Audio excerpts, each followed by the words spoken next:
அண்ணாமலை அண்ணனும் மற்ற அனைவரும் அண்ணன் தான். ஒரு கொங்கு பெல்ட்டுக்கே உள்ள, ஒரு கொங்கு மக்களுக்கே உள்ள ஒரு நாகரிகமான சொல் அண்ணா அப்படின்றது. இவர் வந்து கர்நாடகா சிங்கம்னு இவர் சொல்லு. தமிழகத்திலேயும் வந்து கூட அதை வந்து இவர் சொல்றதை அவர் விரும்பல. நிறைய முறை நாங்களே பேசும்போது கூட அதை அவாய்ட் பண்ண சொல்லி. அதே மாதிரி பார்த்தீங்கன்னா இங்கே வந்து இயற்கையாக வந்து இன்னும் குறிப்பாக சொல்ல போனால் இளம் பெண்கள் வந்து அண்ணாமலை வந்து ஒரு காவல் தெய்வமாக பார்க்குறாரு தமிழ்நாட்டில்.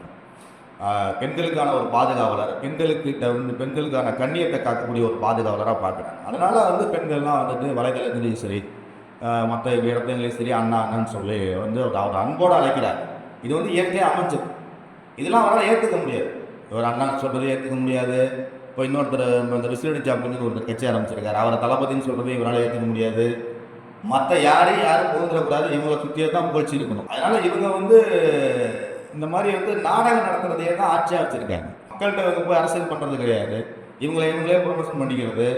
இவங்க வந்து விருது தங்கச்சி கொடுப்பாங்க, இவங்க தங்கச்சி இவங்களுக்கு கொடுப்பாங்க. திராவிட கழகம் வந்து சிறந்த முதலமைச்சர் இவருக்கு விருது கொடுக்கும். இவர் வந்து திராவிட கழகம் தான் வந்து நாட்டை காப்பாற்றிட்டு இவர் அவங்களுக்கு விருது கொடுப்பாரு. இது வந்து காலகாலமாக நடத்துகிற நாடகம் தான். ஐயா கருணாநிதி இருக்கும்போது இந்த நாடகம் தான் நடத்துனாங்க. இன்றைக்கி அப்புறம் அவரோட வாரிசு தானே இவர். அதனால் இவரும் அதே நாடகத்தை தான் நடத்திட்டு